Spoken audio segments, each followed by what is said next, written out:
Guten Tag, liebe Studentinnen und guten Tag, liebe Studentinnen. So, welcome to week 2. I really enjoyed meeting you all through your discussion board posts as well as through your journals. It seems like a lot of you are interested in potentially studying abroad in Germany. If you have any questions about that or would appreciate any more information, please let me know. Maybe we could I can pass along some information. We've also had a really interesting presentation by the DAAD, the German Academic Exchange Service, last semester that potentially we could share with you. So there are a lot of options, and I just want to make sure you don't feel lost. I also really like the idea that some of you may want to meet up or get together to watch German films or series or go to the International Coffee Hour. Those are all important and really valuable experiences that will help you feel more confident and comfortable practicing a foreign language. Before I walk you a little bit through this chapter, I just wanted to say something about my experience from last semester. So for the first time I taught this class last semester, and it was very successful in a lot of ways. What I wanted to share with you is that from my experience, most students did really, really well. The downside to an online class is that you will not be able to hide in the back of a classroom. If you can't just tag along. We don't have that personal experience. I cannot, call on you in the same way that I would to make sure you still at least get the basics. This is really a class where it's up to you to put in the effort. And if you do put in the effort, you actually end up working more than the students in the face-to-face class, just because you carry more responsibility and accountability to work through this material. And so at the end of the semester, you will be somewhat fluent. I mean, students had conversations and students did really well. So if you put in the work, you will be doing well. If you need extra help, obviously I'm always there, physically on campus during my office hours, virtually via email or Zoom recordings. And also please take advantage of the community. Again, it's important if you can make it happen to meet up with students from this class. It makes it more fun. You could just meet over a coffee and go over some grammar, just make sure you understood it, come up with some study groups. I think for a lot of you that may balance out the rather solitary aspect of studying online. Another note, we will continue at this point with the Zoom recordings to do it without the partners, because I want to wait until the class is all set and there's no fluctuation left until I assign partners. And then you will have at least virtually a community to start with and maybe build up on. Let's see. Okay, so you may be looking at this book thinking, oh my God, this is all in German and I have no idea what to do. That's correct, it's all in German. And it may look more daunting than you think, because instructions are usually very straightforward. Either they're telling you, read something or listen to something or write something. So if you come across words you don't know, I highly discourage you to use Google Translator. I encourage you to use Leo. Leo.org is this website that is a really good,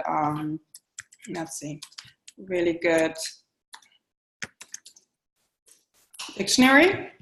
I'll put in hören, for instance, so hören means to hear.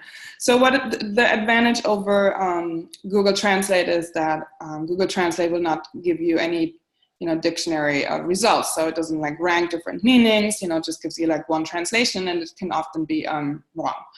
So Leo also has an app that you could conveniently download onto your phones, so you have Leo at your fingertips whenever you need to look up a word. So Leo is one of the better ones to use. I highly encourage you downloading Leo. Okay, so back to the book.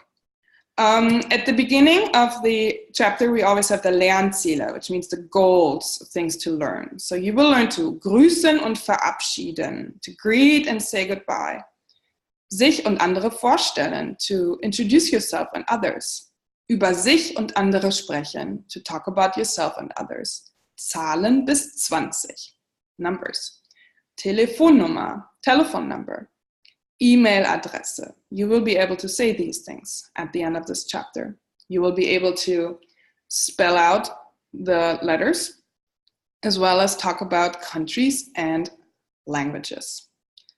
And this is the grammar you will be learning. You will be learning the order of words in the W question, W-Frage, in the Aussagesatz, which is just a regular statement, not a question, not an exclamation, just a statement, as well as verbs and their personal pronouns. So at the end of the chapter, we have the little overview, the kurz und klar. It's just precisely, concisely summing it all up. So begrüßen, to say hello. Yeah. Hallo Nina, guten Tag, guten Morgen. Verabschieden, this is how you say goodbye. You can say tschüss or auf Wiedersehen oder gute Nacht. That is good night, guten Morgen, guten Abend, gute Nacht.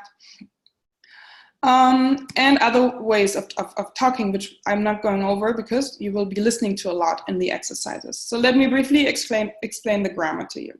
So we have the W-Frage. W-Frage is a question, and it's called W-Frage because it starts with a W word. Okay, W-Wort. Wer, who, wie, how, woher, from where, wo, where, welche, which. So what you need to keep in mind is the order of things in the W-Frage sentence. So you start with the W-Wort, then you have the conjugated verb on the second position, and then the remainder of the sentence. Okay, wer bist du? Who are you? If we have a statement, we start with the subject, yeah, the person who does the action. Ich, me, yeah, I, ich. And then the conjugated verb on the second position. And then the remainder of the sentence. So you're being introduced to an important grammar rule here, is that with very, very, very few, taking into consideration very, very few exceptions, the conjugated verb is in the second position. Okay, keep that in mind. And it will be explained with each new grammar rule, but that is something to already make a mental note. Conjugated verb is in the second position. Here you are being introduced to Personalpronomen, personal pronouns, right? So you, for instance, in English, you could say, Julia, yeah, Julia, or she. Yeah, you can say Timmy or he, the kids or they. So this is the same thing. Okay, and then the conjugated verbs. So the verb sein, to be, is red here. That means it is irregular. Okay, so the conjugations of the verbs are always important for you to memorize. German is a very grammar-heavy language, and you have to figure out a way for you to memorize things best. For me personally, it's writing them down. So I will probably be writing down the conjugations, like vocabularies, and then study from there. But other people are more visual learners in a way where they don't have to write it first. They could just read it in the book, or repetition, hearing. So maybe you want to record yourself and listen to it if that helps you, or listen to more of the audio files in here. So you'll have to figure it out, and ultimately it's probably going to be a mix of all of those above. So here we see the pronouns played out in the text. Yeah? Das ist Frau Lang. This is Frau Lang. Sie kommt aus Deutschland. She is from Germany. Sie spricht Deutsch, Spanisch und Englisch. She speaks German, Spanish and English. Das ist Jan. Er kommt aus Frankfurt. Er wohnt in Zürich. Ja, er ist he. Sie ist she. Okay. So let's go back a little bit. You will see the grammar in the yellow boxes throughout the chapter. We also always have the gut gesagt section. Gut gesagt is something that is well said. Usually, some phrases that are really important. It's just some like added vocabulary knowledge to you. So in German, we do differentiate between the du and the sie. In English, we just have you. In German, we have du when it's informal. So you say du and the first name. Yeah, wie heißt du? What's your name? If you say Sie, that is the formal, and you would say the last name. Wie heißen Sie? Notice the conjugation is different too. Yeah. Mein Name ist Weber. So you would respond with your last name, maybe first and last name, but you would not respond just with your first name. Among friends and family members, you say du, and if it's more formal, you say Sie. So you will see the difference here as well. Yeah, wer bist du? Hallo Nina. Wie geht es dir? So that is the informal way of talking. Now this is a different setting here on the other side of the page. This looks like maybe a work setting, and so people say the last name. Yeah, wie geht es Ihnen? How are you? So you will notice that. Otherwise, the first couple chapters may seem a little rough because things are in German, but I can promise you, you will not even, like, it will not be a thing. Next week, probably around this time, it will not be a thing. You will have figured it out with the help of Leo, and you will be doing just fine. So just to make sure I send you on the correct track here. So for instance, let's look at our week 2 on Blackboard. Here is a little vocabulary video. There are more lists to the Vokabeln des Tages. So when I say complete exercises on page 8 to 11, okay, this is 8, 9, 10, 11. So here you have the audio files. Okay, so you can play the audio files for Aufgabe 2a. Aufgabe 2a ist hier 2a. This is the audio. Okay, so you have everything there. Just take your time, listen to everything, and work your way through the book. And please let me know if you have any questions. Yeah, I wish you a really good week, and we'll be in touch very soon.